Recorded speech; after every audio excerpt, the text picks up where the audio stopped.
Hello and good evening, everyone.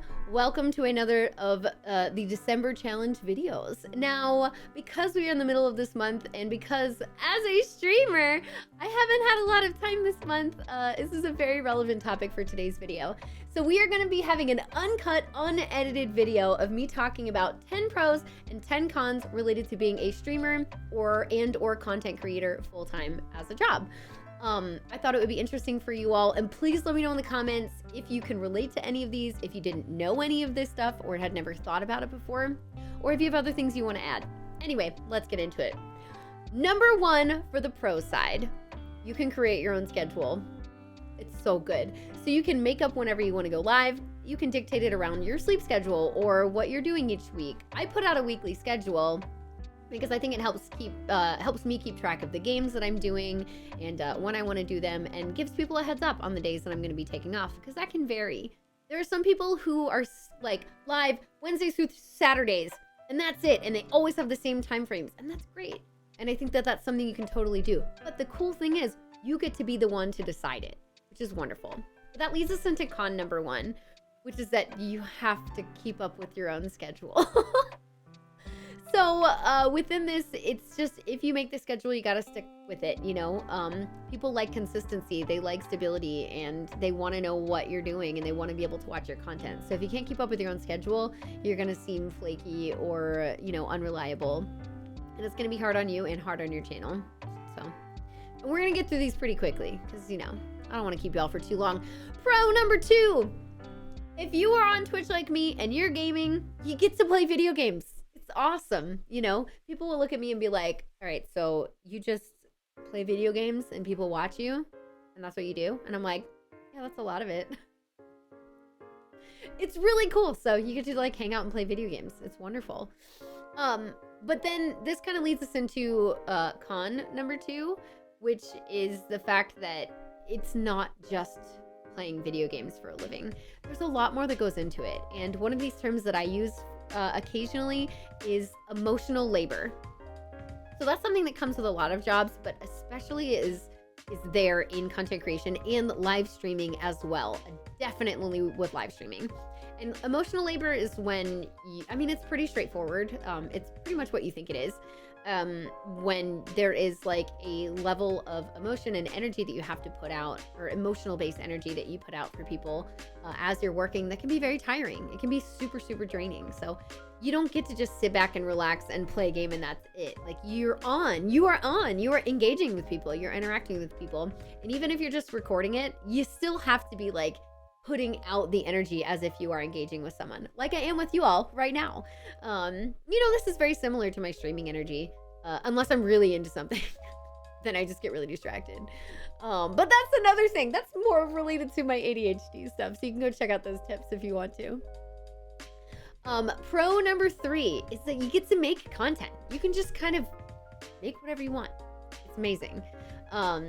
You have the freedom of being like, I'm going to stream this game, or I'm going to stream this game, or kind of whatever you want to do. It's very, very cool.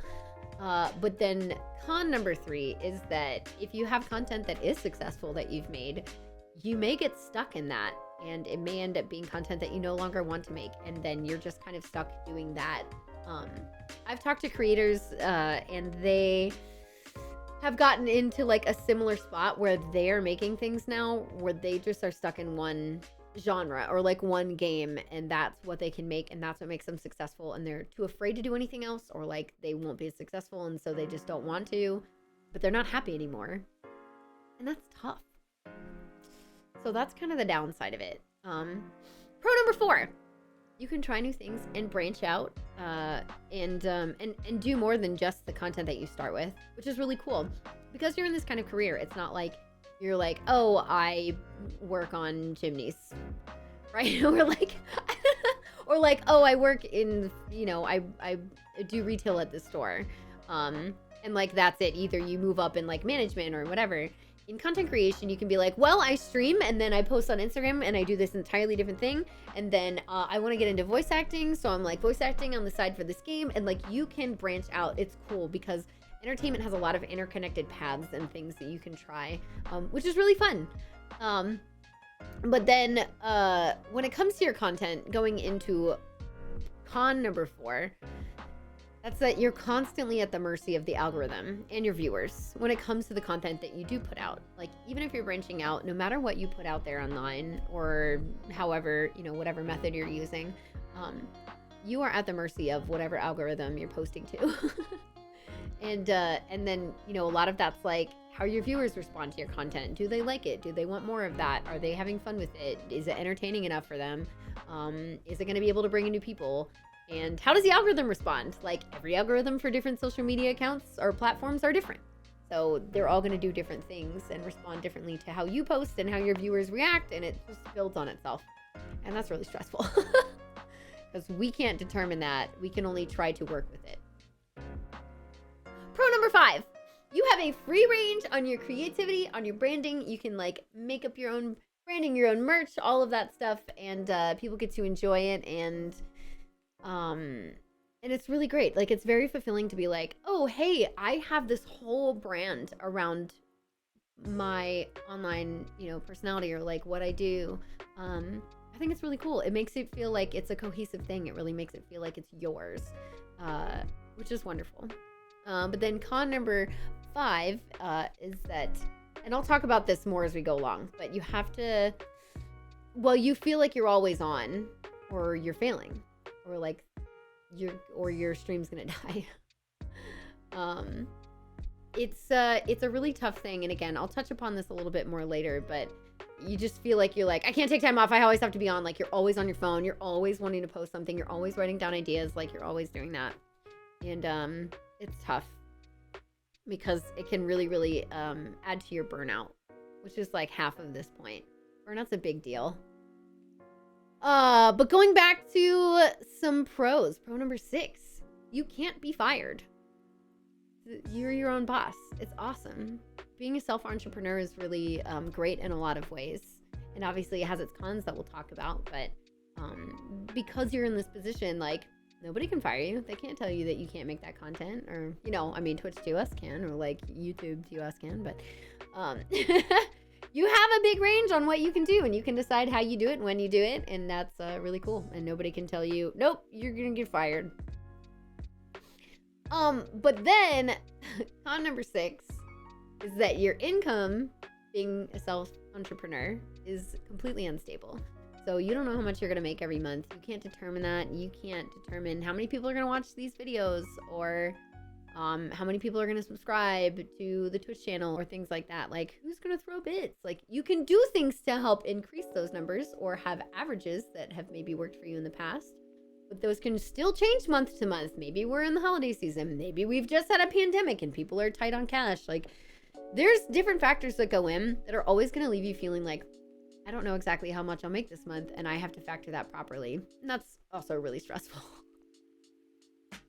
Number 7, and this is a nice one. You get to work from home. You can cultivate a space like this, and it's really nice, and it's very comfortable. And then, I can have like all of my tech stuff organized and all of my like costuming things, and all of that can be like all in one space, which is really, really great. And then it can be really comfortable. Again, you can just like get up and walk to your desk and stream. For me, so I'm like, I want to do my hair and makeup. I want to look good. That's like part of my thing. But otherwise, yeah, you just kind of can hang out at home and make your space, which is awesome. Number 7 on the cons list. Moving back into kind of the income side of things. Taxes.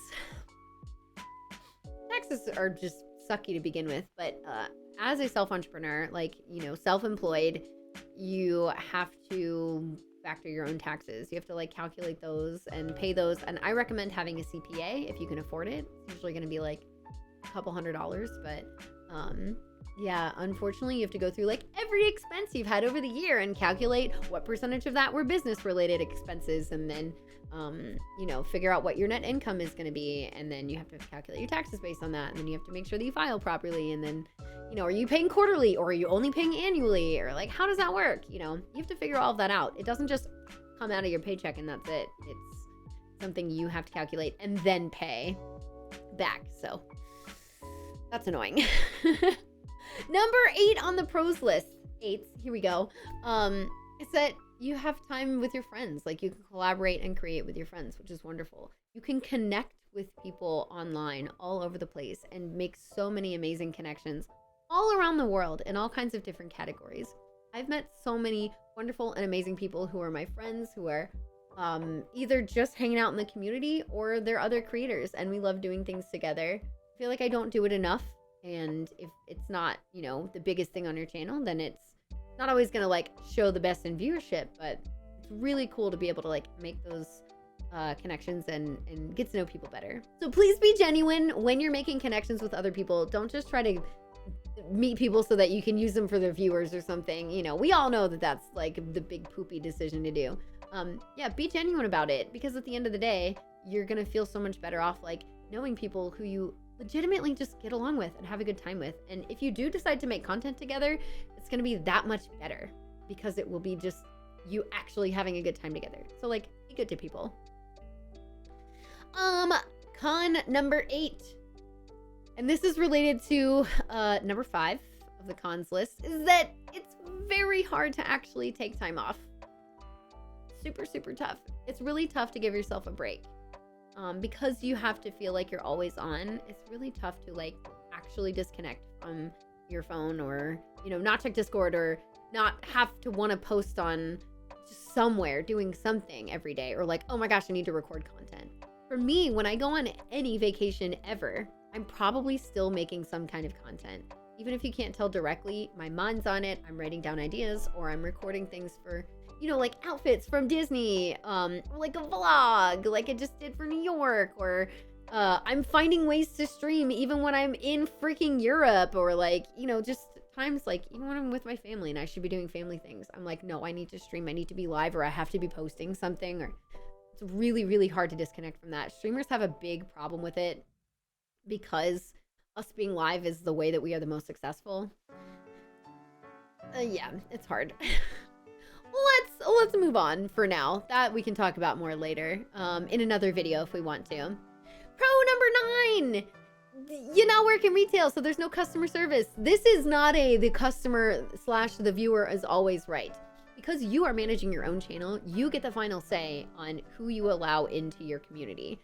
And I think that's really important because it can help you cultivate a safe space and get rid of some stress. We have a lot of trolls online, and a lot of people who come in and have all this negativity, or they're rude to the people in your chat, and you're like, nope, that's not okay. For me, I lay down the law if I need to. Like, I want to be very welcoming, but I have the opportunity to be like, no, that's not okay. You either get out or you stop doing that. And so you have the ability to do this, and you don't have to like cater to the person coming in if they're gonna be a jerk. Con number 9 is that you do have to deal with the trolls. You have to deal with there will always be people out there who do not like you. They're gonna decide why. You don't get to decide why. You don't get to make those decisions for them. Just like they don't need to have an impact on your life. But there are gonna be people who, the more presence you have online or just around others, the more people know of you, the more you're gonna find somebody who just decides they don't like you. They're gonna come out of the woodwork. Maybe a friend of yours was being harassed by somebody, so you banned them, and they discovered that you banned them, so they're gonna harass you too. Or maybe they just decided that they I don't know. There's a lot of reasons why being a woman, especially on the internet, can be really tough. People come in and hit on you, and then you say no thank you, and then suddenly they're really rude. It's so weird. But yeah, there's a lot of trolls and things that can try to work their way under your skin, and you have to be able to build up a nice thick wall of no thank you. You don't deserve that space in my mind. You don't deserve to have a say if you are not going to treat me with respect, and you don't actually care about me.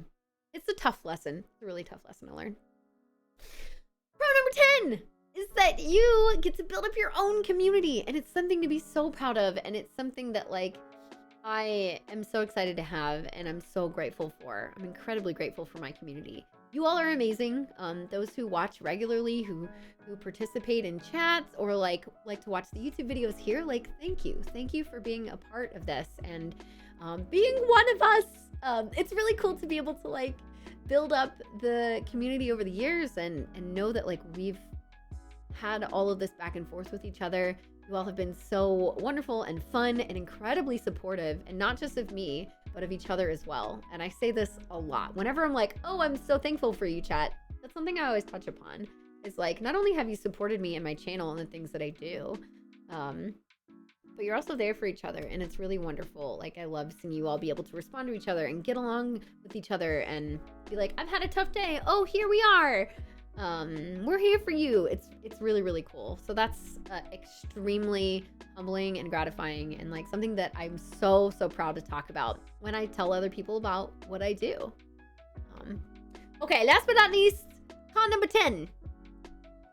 If you can't stay motivated and the content stops, and so does everything else. So self-motivation and self-drive is really hard to keep up for a lot of people. I mean, that's pretty much it. It's that, like, you get to create all your own stuff, you get to manage your own stuff, but if you don't have the drive and you can't keep up, it's not going to bode well for your channel. People want to watch, they want to engage, they want to be there. So if you can't stay motivated to put things out there, then it's going to hurt. It's going to hurt what you do. Like, if you're doing this as a career. And that balance is so tough, because you don't want it to be to the point of burnout, because then that takes away from your motivation, and then it's just like constant back and forth struggle, and that's really hard. Burnout is a whole topic we could just cover on another video, but it's a really big thing for creators. So all right, that was my 10 pros and 10 cons, 10 of each things about being a content creator / streamer full-time, as a job, as a career. I hope that you all enjoyed hearing about it, and maybe you considered some things that you hadn't considered before. Seriously, let me know. I want to hear. Or if there's like some big things I missed. I probably did. There's a lot that goes into it. This is a really big, unique type of job, and so I'm always happy to talk about it more if you'd like me to. But also, quick shout out this month, and in a lot of my other videos, and probably in the future for a lot of my videos, I've been using music by the awesome 360 Chrism. So just want to give him a shout out. I do have a link to his music in the description and all the videos that I've been using with this music. But right now I'm just doing a playlist. His stuff's awesome, and he's a wonderful creator on Twitch and YouTube as well. So go check him out. Use that link down below as well for his music stuff. And thank you everybody so much for watching. I will see you in tomorrow's video, and we will get back to content that I can actually pre-record and have time to edit. But you all are great, and I will see you in the next one. Bye! Thank you!